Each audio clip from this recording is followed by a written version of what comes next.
Assalamualaikum warahmatullahi wabarakatuh.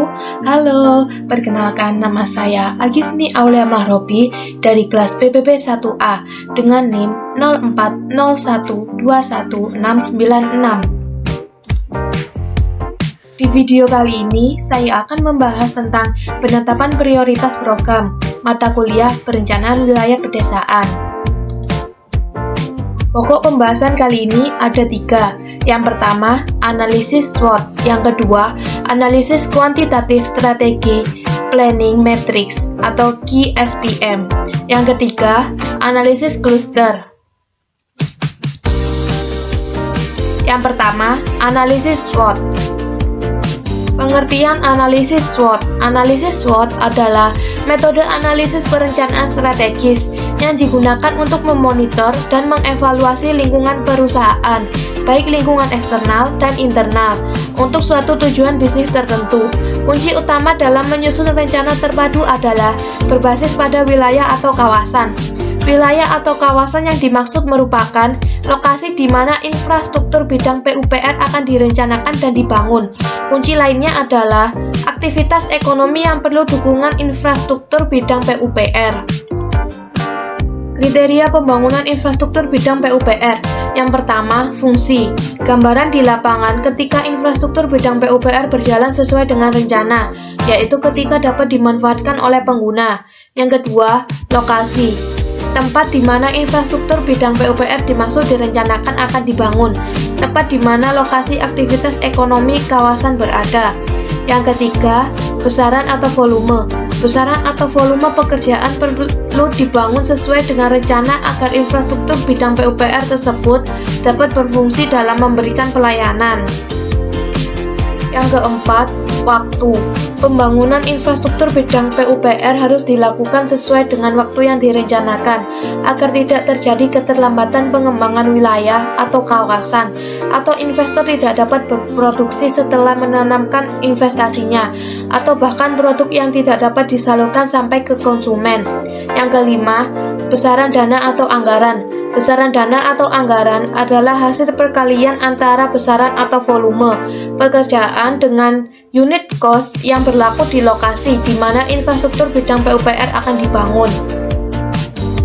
Kewenangan pembagian urusan bidang PUPR Pemda diatur dalam Undang-Undang Republik Indonesia Nomor 23 Tahun 2014 tentang kewenangan pemerintah daerah. Yang kedua, analisis kuantitatif strategi planning matrix atau KSPM. Pengertian KSPM. KSPM merupakan alat analisis yang digunakan untuk memutuskan strategi berdasarkan dari kemenarikan alternatif strategi yang ada. Perhitungan KSPM didasarkan kepada input dari bobot matriks internal eksternal serta alternatif strategi pada tahap pencocokan. Secara konsep, KSPM menentukan daya tarik relatif dari berbagai strategi berdasarkan seberapa jauh faktor keberhasilan kunci internal dan eksternal dimanfaatkan atau diperbaiki. Daya tarik relatif dari masing-masing strategi dalam satu set alternatif dihitung dengan menentukan pengaruh kumulatif dari masing-masing faktor keberhasilan kunci eksternal dan internal.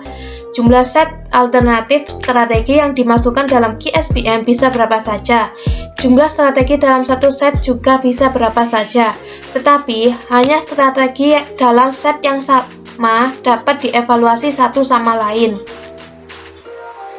Langkah-langkah pengembangan KSPM. 1. Membuat daftar peluang atau ancaman eksternal dan kekuatan kelemahan internal kunci perusahaan pada kolom kiri dalam KSPM. 2. Berikan bobot untuk masing-masing faktor internal dan eksternal. 3. Valuasi matriks tahap 2 atau pencocokan dan identifikasi alternatif strategi yang harus dipertimbangkan organisasi untuk diimplementasikan. 4. Tentukan nilai daya tarik. Didefinisikan sebagai angka yang mengindikasikan daya tarik relatif dari masing-masing strategi dalam set alternatif tertentu. 5. Hitung total nilai daya tarik. Total nilai daya tarik didefinisikan sebagai produk dari pengalihan bobot. 6. Hitung total nilai daya tarik. Total nilai daya tarik didefinisikan sebagai produk dari pengalihan bobot. Yang ketiga, analisis kluster. Pengertian metode kluster.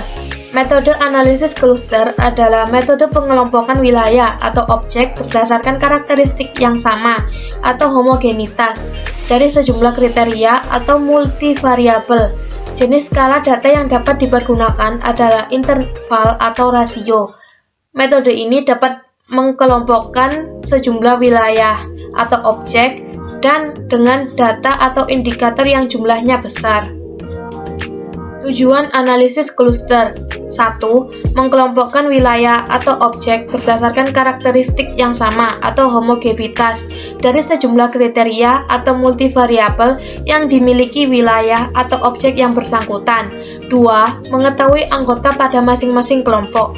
3. Mengetahui karakteristik pada masing-masing kelompok. 4. Mengetahui jarak masing-masing kasus terhadap rata-rata atau senter kelompok. Jenis atau macam analisis cluster.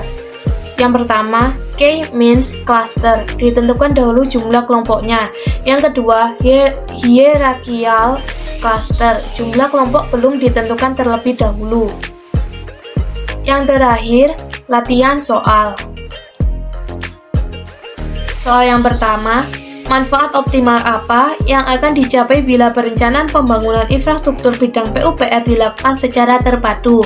Jelaskan. Manfaat keterpaduan antara lain adalah menghindari mencegah loss opportunity atau hilangnya peluang, memperoleh mutually benefit atau manfaat yang berlipat ganda, dan terjadinya percepatan pertumbuhan kawasan sebagai akibat dari impacting each upon another atau satu infrastruktur akan saling memberikan berdampak yang pada akhirnya memberikan multiple benefit atau manfaat ganda. Soal yang kedua, jelaskan dampak yang akan terjadi jika satu infrastruktur bidang PUPR tidak dapat dibangun sesuai rencana. Yang pertama, pengembangan infrastruktur PUPR yang menunjang fungsi kawasan tidak dapat menghasilkan output atau outcome yang besar. Yang kedua, terjadi keterlambatan pengembangan wilayah yang dapat berakibat pada tidak adanya investor yang berinvestasi. Yang ketiga, tanpa infrastruktur bidang PUPR, keberhasilan ekonomi akan sulit dicapai. Yang keempat, terjadinya kesenjangan antar wilayah atau kawasan. Soal yang ketiga, dukungan infrastruktur bidang cipta karya apa saja yang dibutuhkan oleh sebuah kawasan dengan tema pariwisata? Tuliskan secara berurutan sesuai dengan ranking prioritasnya. Yang pertama, aksesibilitas. Yang kedua, sanitasi, serta peningkatan kualitas permukiman di sekitar kawasan wisata. Yang ketiga, mengakomodasikan target pengembangan kepariwisataan. Yang keempat, pembangunan ruang-ruang publik. Sekian penjelasan dari saya. Apabila ada salah kata, mohon maaf.